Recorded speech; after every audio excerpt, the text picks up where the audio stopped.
finish. Chapter 24, the last chapter, Shemuel Bet. See, every day we learn a little bit. We're finishing books, Baruch Hashem. Hashem should give us the zechut to finish all the books, B'ezrat Hashem. So chapter 24, Vayosef af Adonai lacharot b'Yisrael. Vayased et David b'hem lemor lech maneh Yisrael v'Yehuda. The Torah says the anger of Hashem flared against Israel, and Hashem incited David. He made him think that now is a good time to count the people of Israel. So what did David do? David said to Yoav, go around, travel from Dan all the way to Beersheba, count the people, in order that I should know the census of the people. So the Chazal tell us in Masechet Berachot that when Shaul was pursuing David, Hashem caused Shaul and his army to fall into a deep sleep. They were encamped and they went to deep sleep. David and Avishai, they entered Shaul's camp. Avishai urged David, kill Shaul. David refused. He took Shaul's spear and water bottle as a proof that he was there, and he showed him, look, I could have killed you, I didn't, let's make peace. After saving his life, David went to a mountain and called out from the mountain and said, oh, you see, I could have killed you, I didn't. Shaul asked him, why were you chasing him? Right? Why are you chasing me? He asked Shaul, why are you chasing me? He said, Hashem is siticha. Hashem has decided you against me, then he will be appeased by an offering. Because David spoke against Hashem disrespectfully, calling Hashem an insider, if Hashem stirred you up, right, that's what he was saying. Why are you calling Hashem a person who stirs up this disrespect? Hashem said, I'm going to incite you to make a mistake about a very basic halakha that even school children know. Even school children know, the Torah says in Sefer Shemot, when you take the census of the children of Israel, every man shall give Hashem an atonement for his soul. So there will not be plague, right? Natnu ish kofer nafsho, kitisad rosh b'nei Yisrael kudehem, right? Natnu ish kofer nafsho. You have to give the half shekel, and we count the half shekel. We don't count people heads, right? And what? He even messed up on that, David, on an explicit pasuk, and therefore, if you do take consensus, Chas v'shalom, there's a danger of a plague. David counted the nation directly, and this caused the plague that's about to happen. And Hashem says that's retribution for talking inappropriately about Hashem. Okay, so he makes a basic mistake. So they go, and Yoav says to the king, Vayomer Yoav lamelech, Yosef Adonai Elohecha Elam kehem v'chahem mea pa'amim ve'nei Adoni HaMelech ro'od v'Adoni HaMelech lama chafetz b'davar hazeh. May Hashem increase the number of people over 100 times. Let there be so many Jews. While the eyes of the Lord of my king can see, but why does the king desire such a thing? Why do you want to do this? So he said, because I want, just do it, listen to me. So they crossed the Yarden, and they camped in Aroer, and they came to Valley Gilgad, and Yazer, and then they came to Tzor, Chivi, all the south of Yehuda, Beersheba. They traveled the entire land during the census. They came back after 9 months, 20 days of a travel. And then the pasuk says, "Vayiten Yoav mispar mifkad ha'am." Yoav gave the number of people to the king, and there was in Israel, V'tihi Yisrael, 800,000 ish hayr sholef herev, v'ish Yehuda 500,000 ish. There was 800,000 men of war. These are just men who were war age available. And then there was men of Yehuda, 500,000 men also of war. So you could double that. And add a little bit more because you have younger and you have older, and then you have the wives, so and the kids, right? So you have a couple million Jews over there in Israel.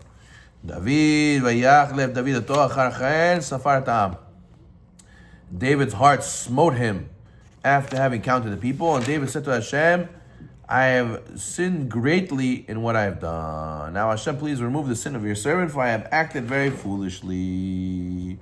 So what happens? David has heart palpitations. He gets nervous. What did I just do? I just realized I made a mistake. Why did I count all the Jewish people? So now he says, Hashem, I'll make the tshuva. Please remove the sin from me. So he said to the prophet God, and what did he say? And the prophet God said, go and say to David, thus says Hashem, I'm holding 3 things upon you. Choose one of them and I will do to you. Would you rather have 7 years of famine, 3 months of running away while the enemy chases you, or 3 days of pestilence, dever, all the animals shall die? You choose which one you want. David said to God, I am extremely distressed. Let us fall to the hand of Hashem, for his mercies are abundant.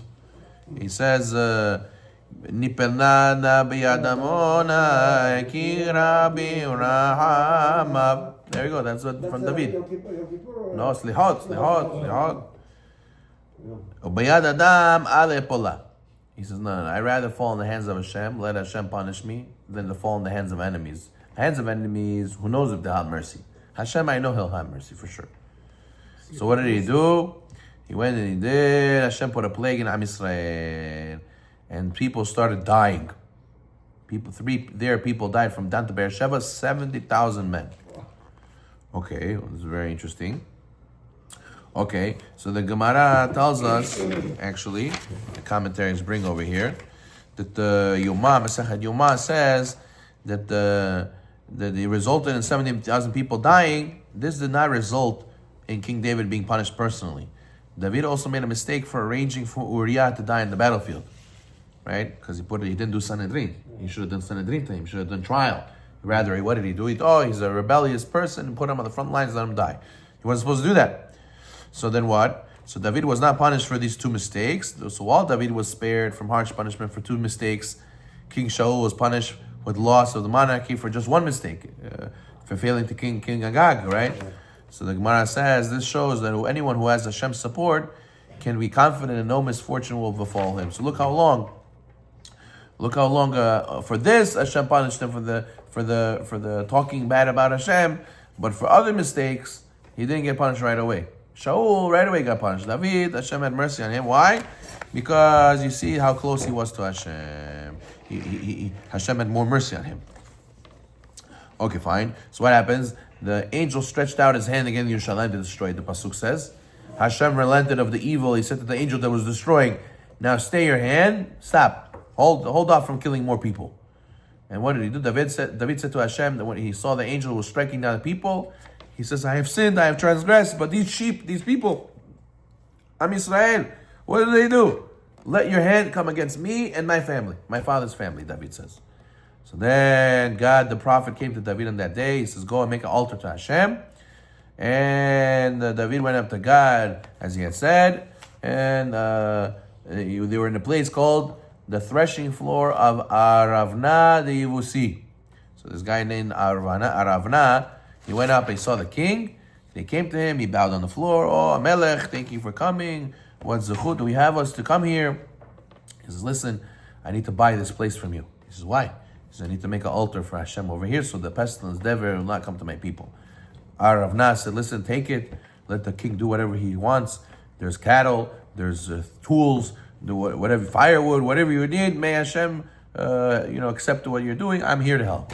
So the king said, no, I don't want gifts from you. I want to purchase for a price. I shall not offer to Hashem, my God, free stuff. I don't want to give it for free. I want to buy it. So therefore he said, I give you 50 shekels.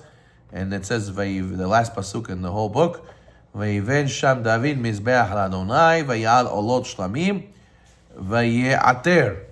It's an interesting word over here. Vaye'ater Adonai la'aretz v'ta'atzar ha'magefa ma'al Yisrael. Vaye'ater is the same word used by Yitzhak Avinu. It says that Yitzhak Avinu couldn't have kids, so he went to one corner, Rivka went to the other corner, and they prayed for each other, right? And the same word over there is Vaye'ater. Hashem. It literally means that Hashem answered their prayers. But the sages tell us it's also from the word to flip over. When you have a decree and you flip it over, that's the word vayater. So therefore, just like a guy takes a tool in the hay, he flips over the hay. So the same thing, the tzaddikim with their prayers, they flip over the decree. So the decree was that people should die. So now David, with his offerings, he flipped over the decree and made it that nobody dies anymore. You should use this word vayater. Yeah, it's a very powerful word. You need to have a big zechut to be able to be like that. tzaddikim to change the decree like that. So usually they ask, how does our prayers change anything? Hashem knows what we need, and just because we asked Hashem one more time, so He's going to give it to us. What does that mean? So they say deep, something beautiful. They say that the person before the prayer was A, and A didn't deserve, but after the prayer he became B. So B deserves. So now you're a different person because of the prayer, because you instilled in yourself emunah, and you focus on the ideals and what ideas that the prayer represents. So you change yourself, you transform yourself, and when you transform yourself to a new person, that person can get the good decrees. Baruch